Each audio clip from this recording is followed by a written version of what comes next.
Namaskaram. I am Dr. Asha Bakshi from Indore. Welcome back to the question answer series.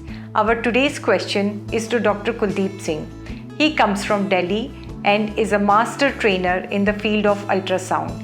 He has been invited as faculty in many national as well as international workshops. He has authored 16 books on ultrasound in obstetrics and gynecology and infertility, which have been translated in many languages. He also runs a Sono school and has recently launched a VQL question answer program, which makes the learning very easy and interesting. Dr. Kuldeep Singh, we often hear about corneal pregnancy, interstitial pregnancy, and angular pregnancy. Are these three conditions same or different? How would you differentiate this on sonography? Thank you, Dr. Asha, for asking me this question. Basically, we're going to try and differentiate between an angular, an interstitial, and a corneal pregnancy. And believe me, there is so much of confusion. If you're looking at the usual implantation, it's over here, bang in the center. I'm going to first show you on this model, and then we're going to be seeing plenty of ultrasound pictures and videos also. The moment it's on one of the lateral angles of the cavity, it's intrauterine but on the lateral angles. That is when you call it an angular pregnancy. What is the clue? There is plenty of myometrium lateral to the gestational side. Now, when do you call it an interstitial or an interstitial ectopic? You have these fallopian tubes. The moment you have it in the myometrial part of the fallopian tube, implantation over there, you call it an interstitial pregnancy or an interstitial ectopic. There is going to be from the gestational sac a line drawing, so that's the interstitial line sign. There's going to be a thinning of the myometrium lateral to the gestational sac.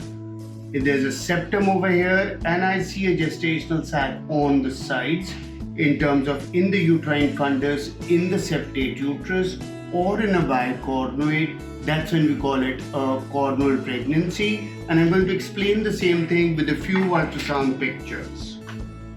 You're looking at over here, and this is what a normal implantation is. You're looking at the endometrium, you're looking at the intradecidual and the double decidual sign, the IDS and the DDS. You're looking at a small gestational sac appearing.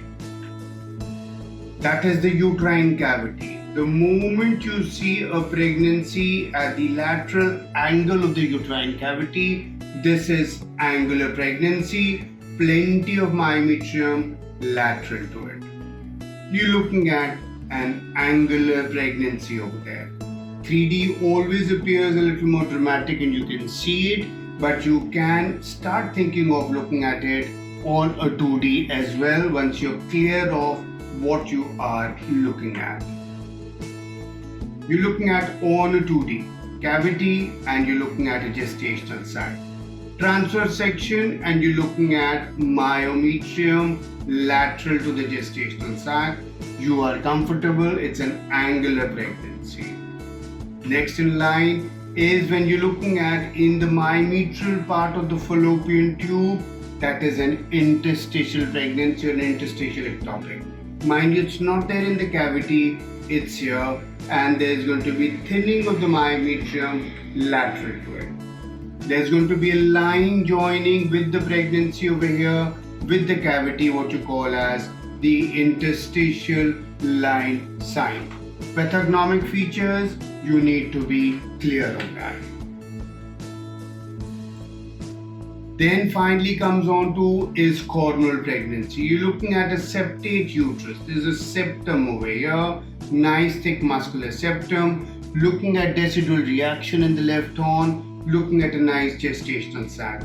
This is a corneal pregnancy which can be there in a septate uterus or in a bicornuate uterus. So that's how you differentiate, and I hope I've been able to clarify these three pregnancies: angular, interstitial and corneal. Thank you so much.